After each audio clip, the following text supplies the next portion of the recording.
Morning. Welcome to another edition of Before My Morning Coffee, Friday edition. It's a little bit late today. I'm almost done with my first cup of coffee.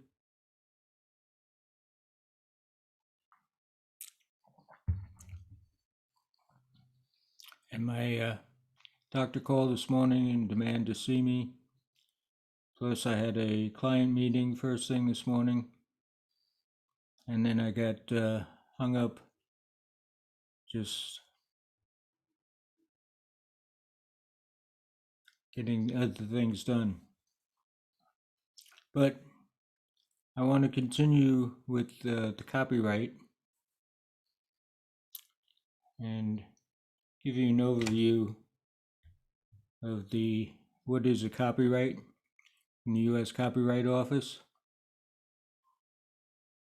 A little known fact is that Noah Webster, the father of the American English Dictionary, is also the father of the U.S. copyright. He was not a delegate to the Constitutional Convention because of political fallout with the governor of his state, but he nonetheless went to the convention and persuaded the delegates to include the copyright in the Constitution.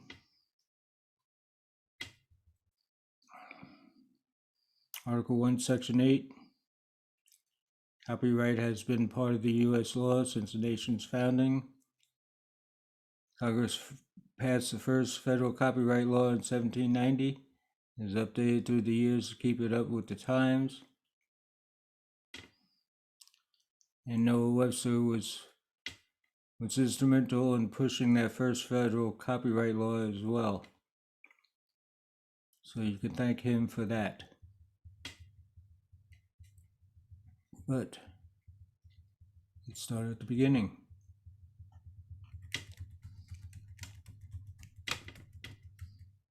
What is a copyright? Copyright is a type of intellectual property that protects original works of authorship as soon as the author fixes the work in a tangible form of expression. That can be on your computer, that can be written down, can be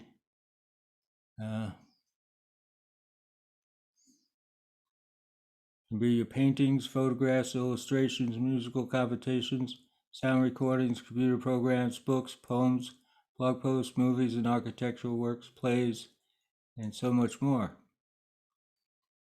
Works are original when they're independently created by a human author, have a minimal degree of creativity.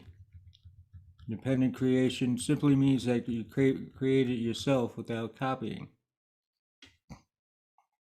There are some things, however, that are not creative, like titles, names, short phrases and slogans, familiar symbols or designs, mere variations of typographic ornamentation, lettering, or coloring, and the mere listing of ingredients or contents.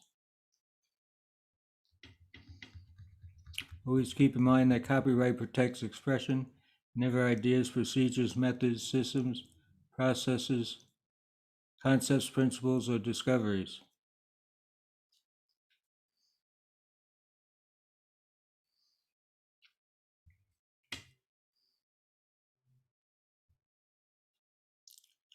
Work is fixed when you write it down or record it.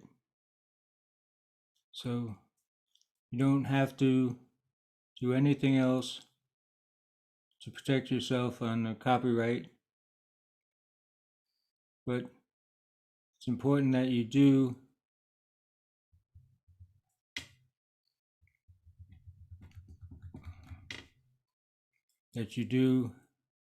record it, the U.S. Copyright Office, and we'll get into that as well. Once you create an original work or fix it, like taking a photograph, writing a poem, blog, running a new song, you are the author and the owner. Copyright law allows ownership through works made for hire, which establishes that works created by an employee within the scope of employment are owned by the employer. Work for Work made for hire doctrine also applies to certain independent contractual relationships, certain types of commission works. I worked for the Emergency Nurses Association for a number of years as an independent contractor. Everything I did for them was owned by them. I've done other work for other organizations as well, for which I was work for hire, for which I have no claim of the copyright. They own the copyright. However, my books, my blogs, anything else I write are protected by copyright.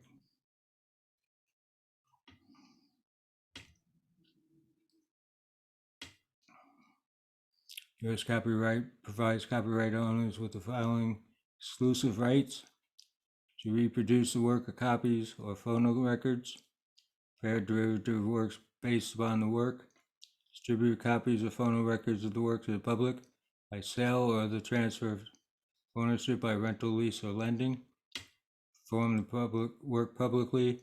It is a literary, musical, dramatic, or choreographic work, pantomime, or a motion picture or other audiovisual work. Display the work publicly if it is literary, musical, dramatic, or choreographic work, pantomime, or pictorial, graphic, or sculptural work.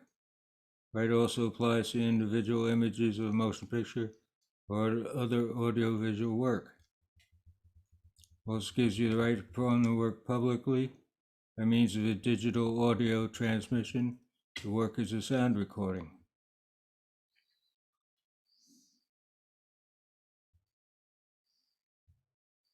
In the current law, works created on or before January 1st, 1978, the copyright term of life of the author plus 70 years after the author's death.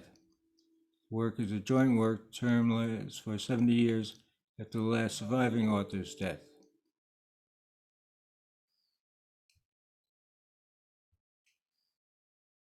And we went into fair use yesterday, so we won't go into that again today.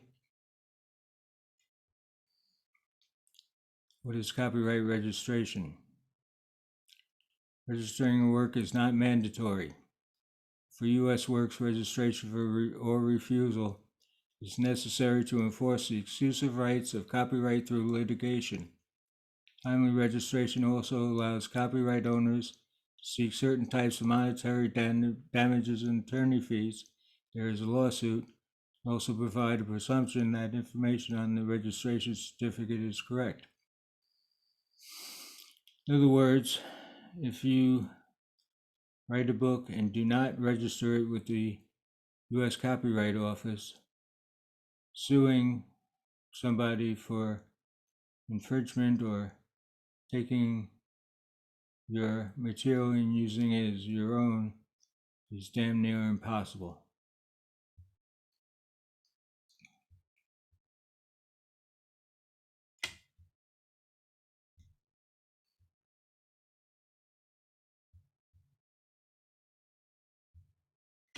So that's an overview of the U.S. Copyright Office.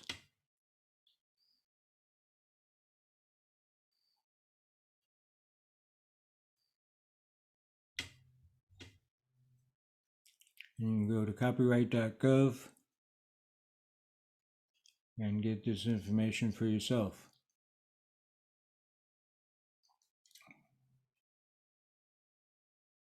So there you have it. That's an overview of the U.S. copyright, why you should use it, why you should register it in your works.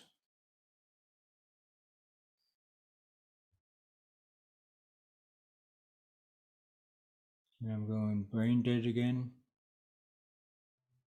because I should finish my first cup of coffee. But that's it for this week. We'll see you Monday with another edition.